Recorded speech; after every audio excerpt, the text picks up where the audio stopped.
Hello everyone, my name is Annual. Oh, is my mic turned up? I think so. Okay, my name is Annual, and today we're going over every single buffed unit that in the very last patch. Now, there's a lot of things to go over. I tried playing every single one of them. There's like probably one or two I didn't really get to, but for the most part I got through everything. So I will talk about them and how they seem to fare for the first part of the preseason. Of course, things will probably change as we get Genesis Ross and as we move into the new season, but we'll just talk about them in standing point for what we have in terms of the current meta with all these units in the game like Renok, Bossarunka, etc. Right? So I think the best place that we can start is with the exclusive equipment, because it will lead straight into one of our buff units, Lionheart Cermia. So let's talk about Hand Guy, or for newer players, Mediator Kawerik.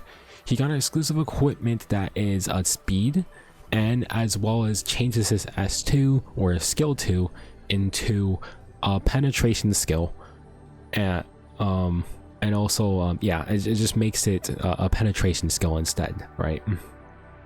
So basically, Hand Guy beforehand, right? Hand Guy used to be the best cleanser in the game, and as he shifted out of favor into the meta, he then delved into a damage build. So people would build him as a DPS cleanser instead of just a fast cleanser, because he wasn't particularly doing his job as a cleanser anymore due to all the debuffs. After that started to shift out of favor due to maybe like other units having more higher damage, or him getting, or you need to take other units to not get completely blown up by an enemy team, his new build was really slow, really tanky to play in Harsetti comps before it got shifted a little bit out of favor too with all the other Harsetti counters. What this exclusive equipment does for Hand Guy is basically put him back into his original form, where you want to play him as an aggressive cleanser, with the added benefit of not needing to build crit in your kit because you have penetration on the S2. Now, of course, due to having 100% penetration, they did decrease the damage dealt slightly, because if you've played Hand Guy before, you know that the S2 hits really hard. So they probably decreased it due to it being a penetration skill, but it still does a very decent amount of damage. For instance, if you look at my build here, I have a little bit under 28k. I did 10k off of a S2, and anyone who wants to build them at 30k probably will do 13k off of S2, which is not something to laugh at, because if you shove that into something like a Barunka, you're taking a good chunk of her HP.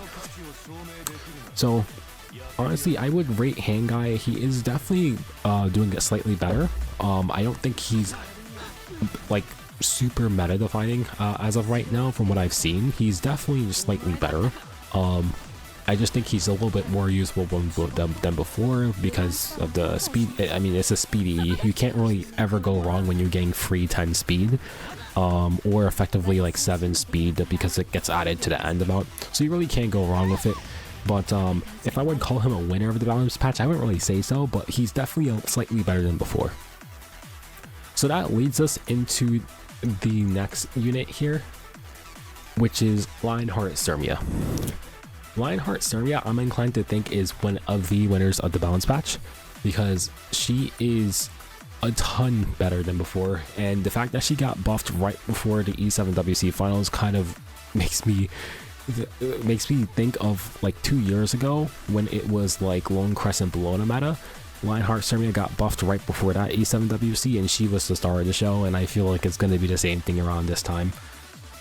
Lionheart Cermia has been a very awkward unit. She never had the best stats. Her defense was low for a defense scaler, and with her buffs she got a constellation change, which still lowered her defense slightly, but she got better HP, which is good for her bulk. Otherwise, there really wasn't any issue with her damage, right? Her damage was not the issue, her S3 was not the issue, S1 was not the issue, her S2 maybe, but it was very awkward. She was one of those units that if you slightly buff her in some way, she can probably become very usable, and that is exactly what happened. Formerly, if you got hit with maybe a Pavel or Flan combo, you would get absolutely destroyed because of the death break. With the addition of the exclusive equipment, decreasing damage received by 50% off that extra attack or counter attack or dual attack, it means if you have like an Arya that you can straight up just tank that hit. And due to the fact that they also buffed their passive in order to increase combat readiness from 20 to 50, it pretty much hard punishes your opponent for doing anything because you're going to cut most of the time. I think it's even possible to tank a Janua S1 into S3 combo because of the 50% damage reduction, which is wild because if you remember correctly, when Janua first got released, you couldn't even use Lionheart Cermia into him because he would just straight up get nuked. But with the 50% damage reduction, it actually means you can possibly just survive it, which is really insane. The 50% CR push is really nuts because it extremely hard punishes your opponent.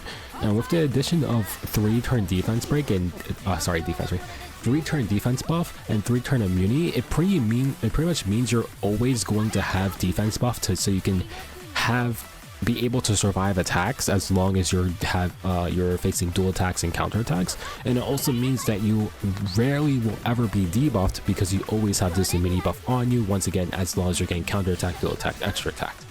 It's pretty insane. She literally, if she ever fights her best matchup, which is pretty much any of the above for her passive activation, you will more likely than not win the match because she has so much CR push. So she's always just taking a lot of turns and just ripping S3, and you have like the survivability now because you just take less damage from those hits, as well as you just have basically a permanent defense buff on you. It's really wild. You can really take her really early in the draft as of right now because she's just very hard punishing the moment a dual attack happens, or anything like a counter attack happens, right? And there was a lot of that in the meta. It even makes her slightly good into Witch Nebra because if she survives the rotation up until the point where she can dual attack, she's ripping that S3 into the enemy team. So I really think she is one of the winners of the balance patch. She's been faring very, very well. It's like everything about her buffs just helped her out in some ways, like a constellation change to make it easier to build. The CR push, meaning that you don't necessarily need speed, but if you do build a little bit of speed, you're definitely taking every other turn. You take less damage in your best matchups, so you just straight up get to bully people for just picking counterattack, extra attack units. She is definitely one of the stronger units in the balance patch, and I'm inclined to think that she is one of the winners of the balance patch. She's just insanely strong. Okay, next on the list is Specimen Sez.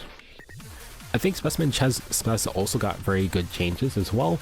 The extra effectiveness that he has in this kit means that he has an easier time landing his win condition. His win condition being if your opponent is stunned or slept, you get to nuke them for fun. Of course, Spez himself only has stun in his kit, but as long as you're able to land that stun, you are pretty much a leg up over your opponent, because the moment you're able to press S3 on a stunned opponent, they are gone. There is no person actually living a Sez S3, even if you have a bit lower attack. Like for instance, I have a high amount of attack only because, and pen set, because if you do not land that win condition, then you sometimes need the extra damage in order to try to close out the match. But realistically, if you only want to play for that win condition, for instance building an extra like maybe 50 F in your build, so that way it totals out to about 100, so you just funny stun your opponent and then just rip S3 on them, because as long as they have that stun or sleep on them, they're going to die to a Sez S3, I guarantee you. Even my guild mate, I don't know if I can pull up his build, but he has roughly only 3.5k attack, or a little bit under that, 240 crit damage, and is just on a speed build, and the moment the target is stunned, they die. He has much lower damage than I do, but literally, as long as you have the stun, you die. So having that additional effectiveness helps out a ton, as well as getting his own attack buff off his S2 also means he's not forced to run Moonlight Dreamblade. Only because like if you get the attack buff, it makes it a lot easier to kill things with if you do miss your stuns or sleeps and so on. So I do think he's good. He's always been a unit that if you set him up correctly, he is good no matter what meta he is in. Like I've gotten caught to many times in the past throughout many metas by Sage Baal Sez combo, because it is he can do damage. He does really good damage, and as long as you can proc his win condition, you can straight up win the match. It's just a matter of setting him up, and his buffs basically makes his setup a lot easier than before, because now he gets an attack buff off the S2, meaning you don't need to run an attack buff artifact or attack buffer, and he also gets the effectiveness, so he can has an easier chance of proccing his win condition. So I do think Sez is really good. I don't know how early you can really pick him in the draft, but I do think he's a better unit than before, because he's a lot more self-sufficient, especially because he has a heal off his S3 as well, so you don't need to build him on lifesteal set. So after playing him, he's definitely a very fun unit. I've also cleaved with him in one match. I can put that up. I was playing against Sue, and I just straight up wiped him because of the buffed units. He's definitely a lot better than before. He was never really a trash unit in my opinion, but like he's a lot more of a self-sufficient unit now, which is always a good thing when you look at these type of units. Alright, next is Sage Baal. I don't have too much gameplay on him, and my build is not that good. I think you really want to be up above the 20k HP thresholds, but off of what I've seen, he's definitely good. I'm not too much of a huge fan, but he's definitely better than before, I can say that. Being able to just straight up nuke something off the field on turn 1 is pretty good, especially when you're fighting cleavers. They do not have the HP to survive, and being able to just soul burn and then sleep, soul burn, take an extra turn, kill something, and extend those sleeps, has always been very strong. Sage Baal I have been using towards the end of the season due to the almond cleaves, so I do think he is in favor right now of a unit, so that's because, so with the buff it's a little bit better. The only thing is that building speed and HP on him is slightly hard, unless you sacrifice some stats. Particularly once again, I don't have the best build right now, and I could probably get better gear for him, but trying to balance the speed and the HP to make a feasible build for him is definitely very hard, because you want to build him fast enough that he cuts people who are faster than you, but you also want to build HP on him so that he does enough damage to kill. If you're fighting cleavers, the HP threshold is not that different, but if you're trying to fight for a control unit, I don't know if you want to pick him unless you're maybe fighting like a more squishier unit, or if you can guarantee land sleep so you can do enough damage to kill. That is pretty much it. But I do think Sage Baal is definitely better than before. I don't really have a large opinion on him yet, because like he's definitely not an every match unit compared to the units like Lionheart Cermia, Sez. So like I can't really rate him that well yet, but I do think he's definitely better than before. I think next unit was Conqueror Lilias. I think Conqueror Lilias is actually doing very good right now. Her being able to just CR push the entire team and also have a defense break on S2 is definitely a lot more modernized.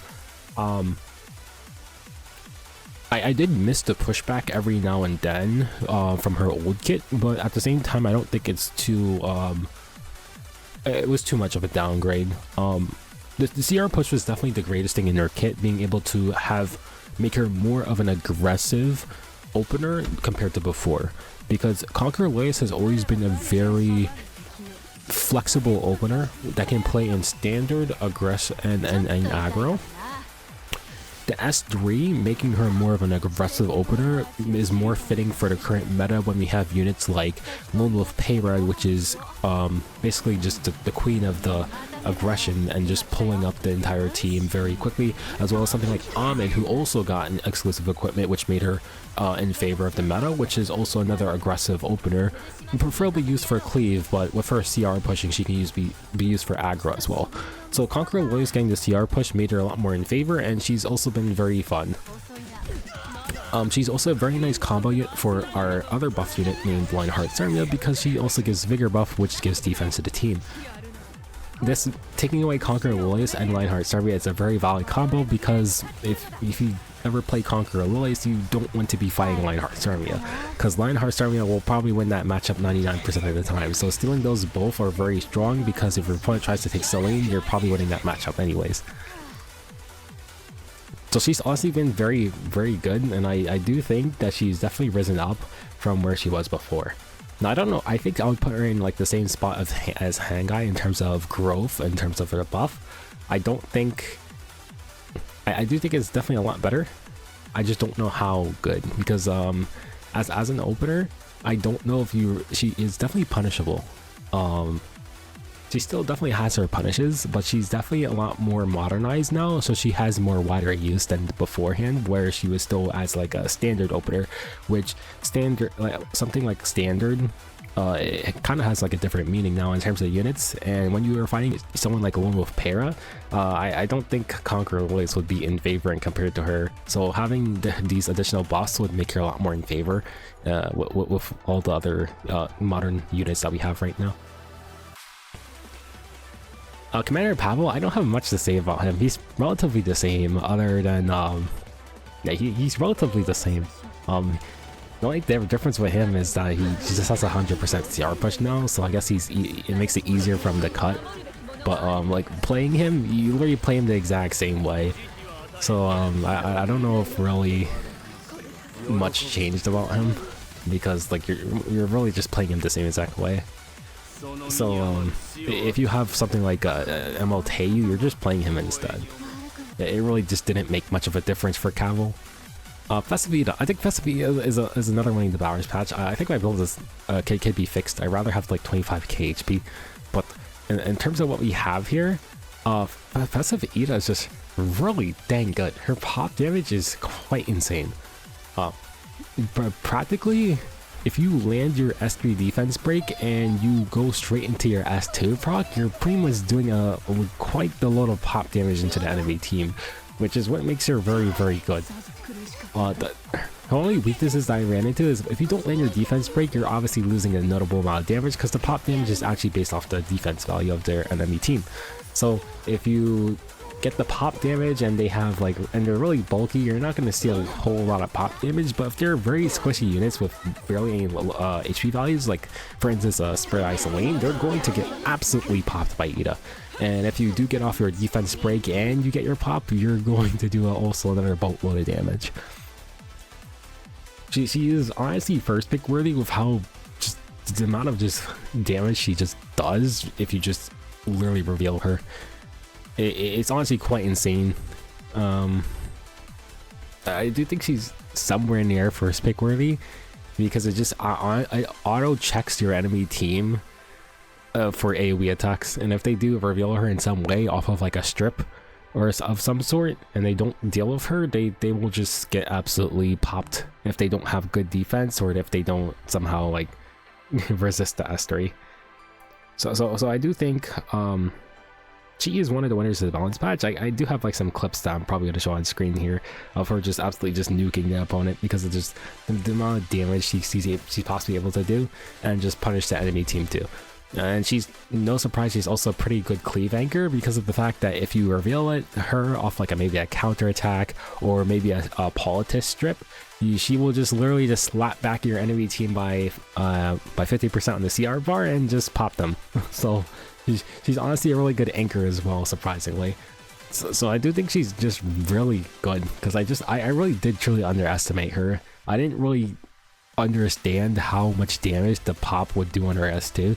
I really thought them just moving all her skills around and then giving her a soul burn, ignore ER plus a stun would just turn into a cleave unit, but she's kind of more than that. She could be a cleave unit, and as well as a really good punish towards cleavers, as well as a good punish for like squishy AoE hitters, and so on and so forth. She's honestly just really, really good. I really wish I rated her higher when I first looked at her. But yeah, she's definitely like the winner of the winners of the balance patch as well. She just does a lot. I don't know how far this is going to go, because once again, we don't know what Ross does, and I don't know how the meta is, how much it will shift by the start of the next season. But she's definitely really strong, 100%. Okay, we have Twisted Eidolon Kayron. Twisted Eidolon Kayron is mostly the same as before. He's just very much a tad bit stronger, because he has the ability to hit evasion units, which means he now has less lose conditions. Also with the ability to injure the enemy team, he has once again an easier time of nuking the enemy team. The tank builds are definitely very annoying because if you're fighting things like it makes him really hard to kill, and then he just pops your enemy. It's his team. So his use conditions didn't really change. It just makes he just honestly just has better better use cases. I did lose to one earlier because I just couldn't kill him, and then he just popped my team because he was just last alive. So once again, I do think he has a better use conditions now. He might be better than before. It's just really when do you want to use them that really changed. So you can use them into invasion units and so on. And if your opponent's just playing like some squishy units and you're able to tank most of their hits with Kayron, then he's also very good in that matchup too. I don't know if I would put him super high on the list if I were to, but he's definitely a lot better than before, just being able to have less weaknesses. Next is top model Luluca. I think she's actually better than I thought as well. Barunka is very apparent in this meta, and having Tomoka is not too bad. The only thing is that due to how weak the buff was, she still has her issues. Now granted, I'm not on pen set. I was able to do like 18k into Barunka, and unfortunately, if my footage somehow did not get taken because for some reason my gameplay expired within 19 hours for some reason, thank you guys, you were able to see it. I'll probably try to pull up get another game of footage to get up, but for some reason my footage expired on in-game, so that sucks. But from what I thought, her main matchup into Barunka, which pretty much is what her S3 is keying towards, because I don't think there's anything else I would really key towards. She does very good damage into Barunka if it's a standard Barunka with like with Rocket Punch. It will do quite like 17k to 20k. If it's a tank Barunka that does not have POV, it will still do like maybe decent damage, but of course due to them being a little bit more tankier, it will be a bit harder. If they have POV, you're going to definitely miss kill, and if you do not have some other follow-up, you might lose because of your, assuming you're cleaving with the Tomoka, you don't have enough gas in the tank to deal with it. And if they have mitigation plus Barunka, Tomoka will do no damage into the enemy team. The best combo unit I found for Tomoka as of right now is the Phantom Politis, because if you're using Book on your top model Luluca, you're able to slow burn C Phantom Politis, put speed down on an enemy team, and speed up your team, which easily makes Tomoka meet the requirements for the S3 to get her penetration. But that is pretty much all I can key in for, because with the S3, I'm very sure the only unit you're really relatively using this S3 into is Barunka, because there is no world right now where your slowest units are going to be slow enough for top model to actually penetrate. The only other ones I can think of is Tank Ilonov, which of course if you're using that into Ilonov, you're going to lose your penetration due to Penraz. A Navy Captain Landy, which is like not a very highly used unit. Maybe a slow bystander Hua Young, but like you can't really bet on that because a lot of people sped up their bystanders. And that is pretty much it, I guess. Maybe a new kid odd, and I don't know, man. A lot of people don't really build these units really slow. So pretty much the only use case that screams out to her buff is Barunka, which I just explained why it might not work in a lot of use cases due to how damage reduction is in the format. So maybe there is going to be some use cases for her. It's just that once you start stacking up mitigations, he starts to struggle a little bit, which it really sucks. But against like the counter Rocket Punch build, she's very good in that matchup, which I mean, I guess is like half of the Barunkas. Well, the rest of them were just tank Barunkas, which if you run into that one, you're going to lose into that. Alright, let's talk about Flan. Flan, I don't really have a large opinion on her. I think she may be good if you put her fastest speaker on her, but I think she's probably better off as like a follow-up unit. Because the thing is that she does not have a strip in her kit, which has always been like the issue if you were to run into the current format where a muni set is very prevalent due to the fact that you just don't want to get debuffed by things like defense breaks on the first turn, right? So if you're fighting immuni units, you can't use her as your main opener because you're just not going to land anything. Now, you can push up and get crit damage buff and attack buff, which is pretty good. But once again, for the current style meta, it's just not the best. Just because she just doesn't have a strip. If she ever did get a strip, she would probably be very good being able to do a defense break, push back, and now also having a cooldown reset, which is pretty debilitating if you just get defense broken and reset at the end of the same move. There's just no strip, so she's just a little bit easier to fight because of that. So I just don't really have a large opinion on her. I tried her for like 1 game and 2 games. I wasn't really feeling it. I could make her faster, but I don't think it would change much just because, like, if they have a mini set, then I guess you're just pressing S2 on Flan instead. And that means you have to hope to kill them. Which in some cases is just not going to happen. And in that case, you can probably also just try out something like maybe Ahmed instead, but the CR push is 50%, so I guess it's could work out better for you in most cases, but they're just better openers right now. That's pretty much the case. Next up is, let's just talk about Lilibet. Lilibet, I did not give really good gear. You can give her much better gear than this. But for instance, giving her maybe Torrent could work as well, or just give her more high damage gear. I just gave her something, I tossed her on and just tried her out. I do really think that she wants Tachi for the attack buff, just to ensure kills most of the time. She felt really good when I was using her with Ahmed, where you get the gab and crit damage buff. So it makes me inclined to think that having a Tachi would be really nice, because she has no attack buff in her kit.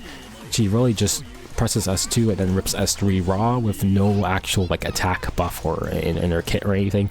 So running Tachi would make it a lot easier to kill everything. She does a good load of damage, but I just don't know how good she would be in general. I do think her cooldown rotation is very awkward in a sense. Your S2 is going to be down a lot more than the S3, so you're going to run into like very awkward rotations, but the skill null in the S3 is pretty nice because it does help with survivability for a little bit of the long matchups. But for the most part, she did okay damage. I don't think she has really high multipliers. The penetration helps her out a ton for it to kill some things. But once again, having the attack buff would make it a lot easier to kill a lot more things, which is why Tachi I think is going to be her best option.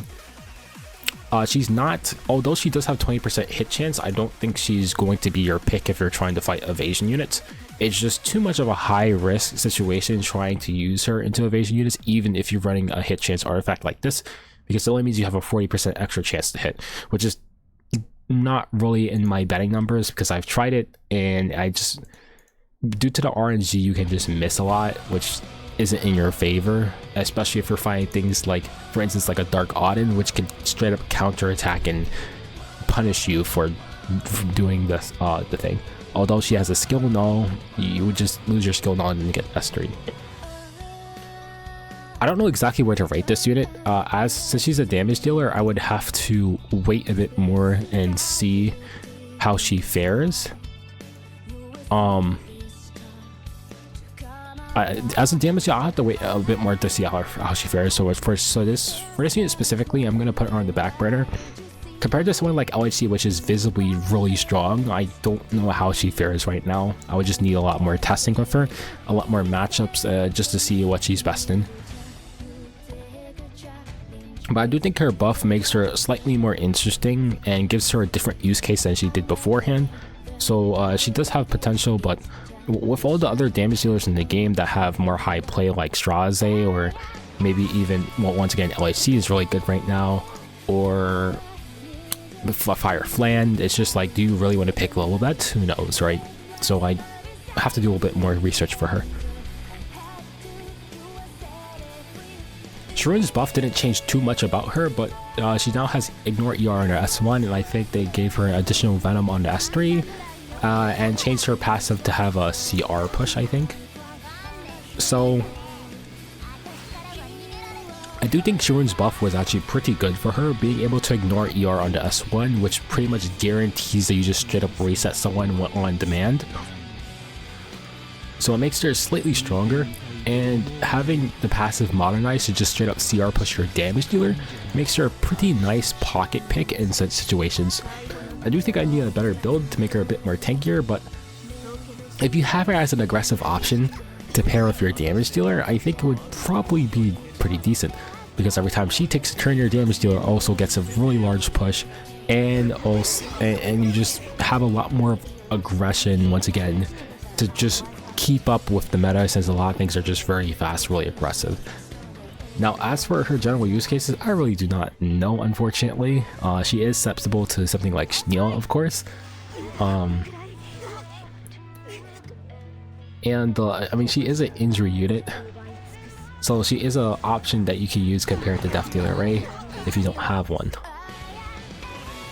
But for the most part, I really don't know when you're actually picking her, because beforehand she was pretty good into like things like Abyssal Euphine, pretty good into like hand guys because it straight up punishes him. But as of right now, it's kind of really hard to say with what we currently have. So I honestly don't know as of yet. I'll have to get a little bit more playtime with her, but she's definitely not an every match unit, which makes her very hard to pick. But I do think her buffs are pretty decent for her. It's just a matter of when can you actually use the unit. She kind of falls into the pool of units that have a decent kit, but just generally just isn't their time, maybe. I'll be playing around with her to see how she feels a bit more, but she feels definitely very good. I think the last units we could talk about is Moi. Nothing really changed about her, so I'll just skip over her. I tried using her and I lost. Inferno Khawazu, I think, or Summer Break Charlotte. Let's talk about Summer Break Charlotte, I guess. And I have her ungeared for some reason. I used her once and I apparently had her ungeared. I did not realize that. So Summer Break Charlotte, she is... Okay, I can see why she was ungeared.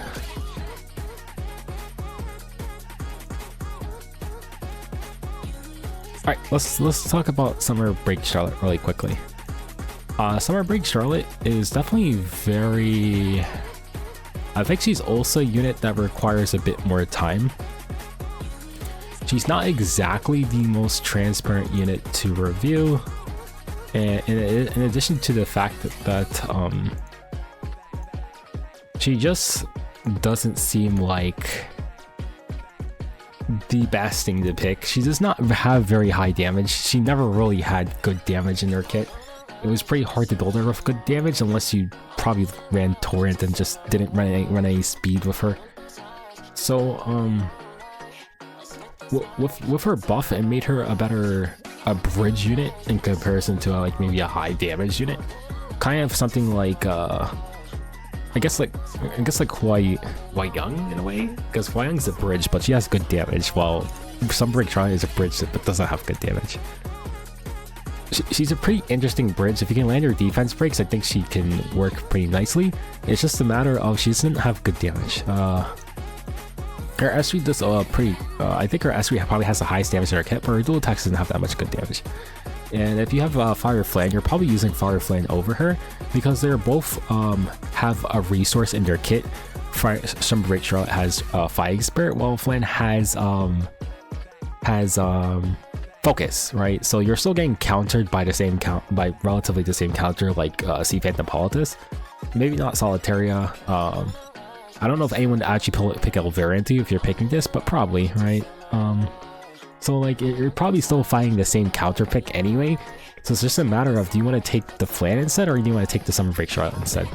And the Summer Break Charlotte pushes your entire team, while Flan only pushes herself. But if she does take the next turn, then you can get the S3, which bridges up the rest of your team anyway. So for that reason, she's just a little bit of a harder unit to really advocate for, and you can't even say that she's more of a more usable option than Flan is, because they're both limited units. So realistically, you're just gonna pick the other limited unit. I don't know where to rate her as of right now. She's just really hard to pick, and since I'm not really a cleaver, I couldn't really get much games out of her anyway. So if you have an idea for this unit, tell me. I think the last unit we could really talk about is both Challenger Dominio and Inferno Khawazu. Unfortunately, I cannot get the Challenger Dominio. Inferno Khawazu I could barely get to as well, but I could tell you just from, he just is a little bit more consistent now. As well as with Conqueror Lilias' buff, he has a little bit more of a use case now. Due to his 3 birds and his S3, you can run that as well as a faster Khawazu to bridge up to your Conqueror Lilias, and then you can just rip S3 into whatever you want due to the fact that you just absolutely kick something. You just get bridged up and you have ignore ER, so you can kick something for fun. That's pretty much all I could really say for Khawazu, because he's really, I mean, if we're going to talk about how good he is for the current meta, there is some AoE units there here and there, like Abyssal Euthene, as well as like maybe Witch of the Mirror Tenebria, and there's quite a few AoE units, right? Even Eda that just got buffed, she has AoE. So pretty much just like you would use him before, if you see AoE, you could slam him. He presses us, he S2s, you kick something because of the burn frenzy, or with the new frenzy or so on. You have additional burn damage, you kick something and it dies. And if you have something like a Conqueror Lilias that now has a team bridging ability, if you speed tune it, you now get to kick something for free. So that's pretty much all I can say for Khawazu. He's another one of those units that are more of a tech pick, and you pick as a counter pick when appropriate, and when you do so, he has a really good punishing ability.